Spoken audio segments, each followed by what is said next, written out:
Olá, o meu nome é Maria Inês Catarina Machado e o título do artigo apresentado é Análise da aplicação do pronunciamento técnico, o CPC 18, um estudo aplicado nas empresas do setor de utilidade pública no Brasil. Com o advindo das IAS, em 1973, fez-se necessária uma padronização das publicações contábeis. Dentre os 49 CPCs disponíveis, a escolha pela 18ª norma fundamenta-se na necessidade de um estudo voltado para o investimento em coligada, em controlada e empreendimento controlado em conjunto. Determinou-se com o objetivo do estudo a empresa do segmento de utilidade pública Bovespa, pois os dados dessas corporações eles são analisados para mensurar o nível de desenvolvimento de um país. O presente artigo busca responder à problematização. As empresas presentes no setor de utilidade pública cujo subsetor é água, saneamento, energia elétrica e gás no Brasil apresentam a real divulgação dos dados exigidos pelo CPC 18? Falando um pouquinho sobre coligada controlada e empreendimento controlado em conjunto. O que são coligadas, né? São entidades cujo investidor tem um papel significativo, mas não o suficiente para constituir um controle sobre a maioria dos administradores. As controladas são aquelas cujos sócios de outra corporação têm o direito de nomear a maior parte dos administradores, de eleger a diretoria e tomar decisões no planejamento de vida daquela empresa.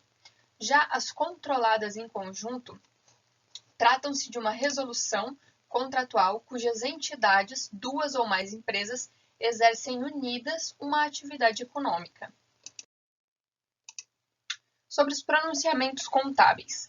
No ano de 2008, passa a vigorar no Brasil a Lei 11.638 de 2007.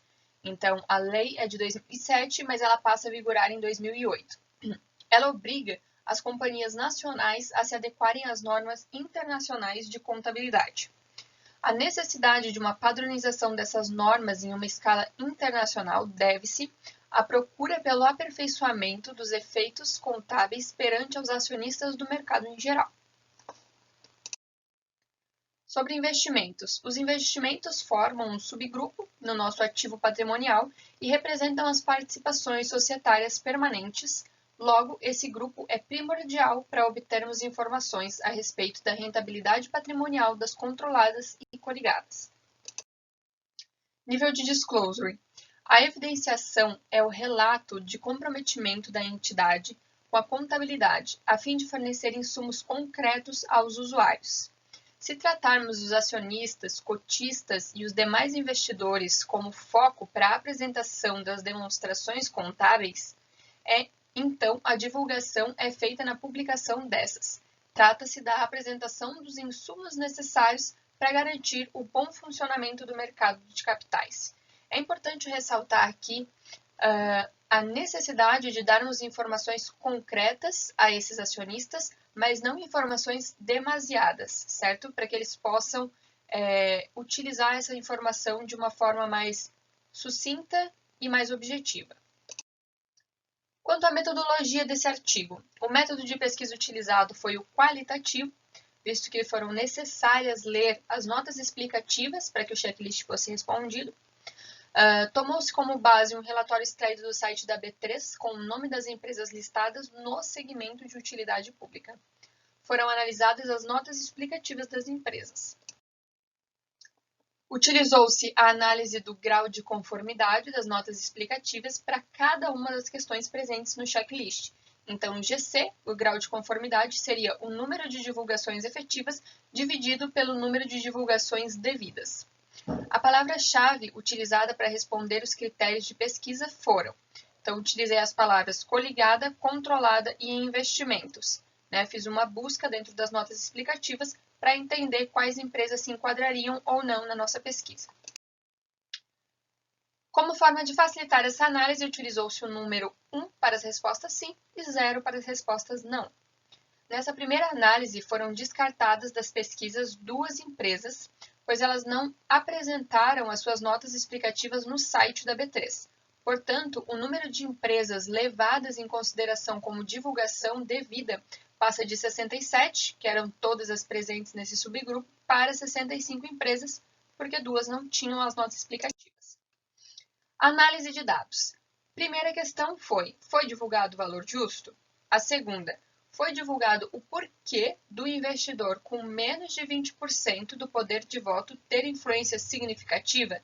Então, se a empresa retrata essa condição, que é uma condição exigida pelo CPC 18, né? Se ele tem menos de 20%, ele não deveria ter uma influência significativa. Terceira questão, foi divulgado o porquê de um investidor com mais de 20% do poder de voto não ter uma influência significativa.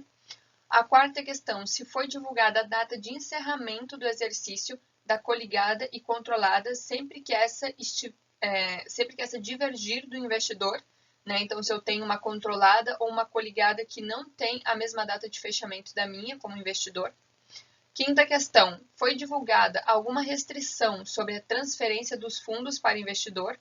Ou seja, se eu tenho restrições quanto a, eu vou primeiro colocar os lucros para esse investidor, depois para esse, e a minha restrição seria a quantidade de cotas que esse investidor detém, por exemplo. Sexta questão, se foi divulgado o valor contábil desse investimento.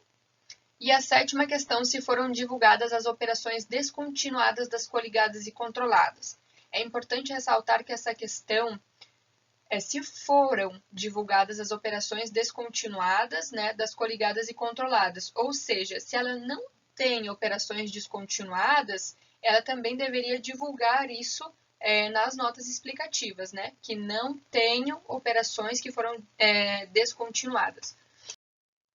Grau de conformidade total. Então, em um panorama geral, entende-se que, se for divulgado o valor justo, sim, 42 empresas, grau de conformidade 100%. Por que o meu grau de conformidade aqui é 100% para 42 empresas, se eu estou analisando 65, né? Então, retomando, eram 67, eu excluí 2 empresas porque eu não tinha as notas explicativas dessas 2 empresas, fiquei, então, com 42 entidades.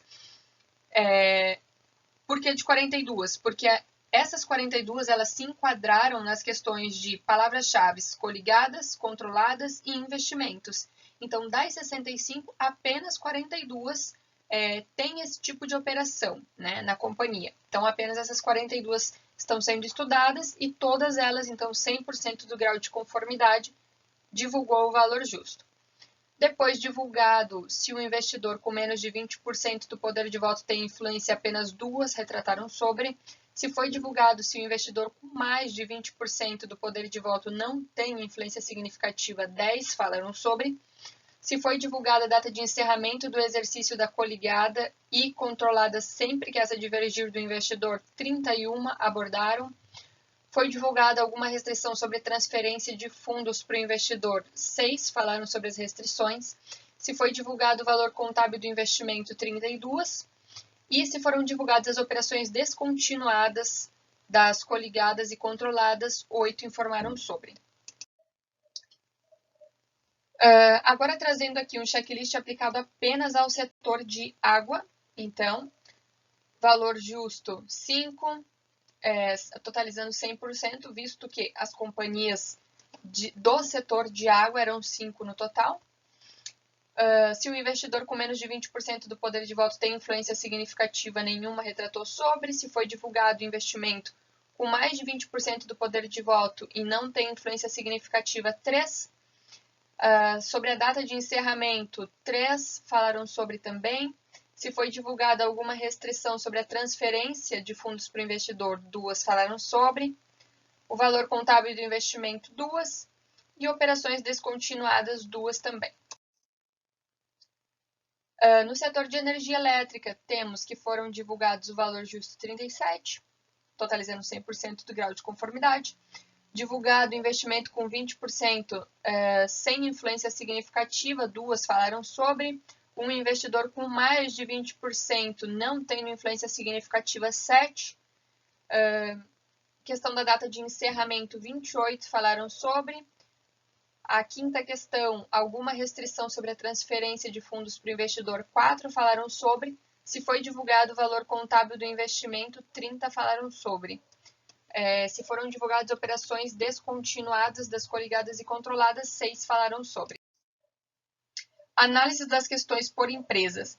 Esse checklist aqui, ele aborda as 7 questões, né? Então, por exemplo, das 7 questões, a gente entende que 14% seria o equivalente a cumprir 14% do CPC se conseguiu responder uma das questões. Cumpriu 28% do CPC se respondeu 2, 42% se respondeu 3 e assim sucessivamente. Eu dividi em setor de energia elétrica e água e saneamento, por quê? Porque o setor de gás, que também foi abordado no início do estudo, ele não conseguiu se manter até o final porque ele não cumpriu a questão das palavras-chave coligadas, controladas e investimento, tá? Então, no setor de gás não foram encontrados esse tipo de operação nas companhias analisadas. Então, 14% setor de energia elétrica tem 3, setor de água e saneamento nenhuma. 28% setor de energia elétrica tem 5 empresas, água e saneamento tem 2. 42% setor de energia elétrica tem 18, água e saneamento não tem. 57%, 8 na parte de energia elétrica e 2 empresas na parte de água e saneamento. 71%, 3 na parte de energia e 1 na parte de água e saneamento. E 85 e 100, nenhuma das duas empresas, nenhum dos dois segmentos cumpriram, né? Ou seja, as empresas que mais se aproximaram ali foram as 4, sendo 3 do setor de energia e 1 do setor de água e saneamento, que elas cumpriram aí 5 questões do total de 7 do CPC, então chegando a cumprir 71% do que estabelece o CPC 18. Considerações finais. Realizou-se uma análise das questões respondidas por empresa e foi possível observar que nenhuma das organizações listadas cumpriu com o checklist em sua totalidade. Recomenda-se para as próximas pesquisas uma análise comparativa dos dados do mesmo segmento para empresas de outro país, visando entender se outros países eles apresentam parâmetros compatíveis com o nível de divulgação do Brasil. Obrigada a todos.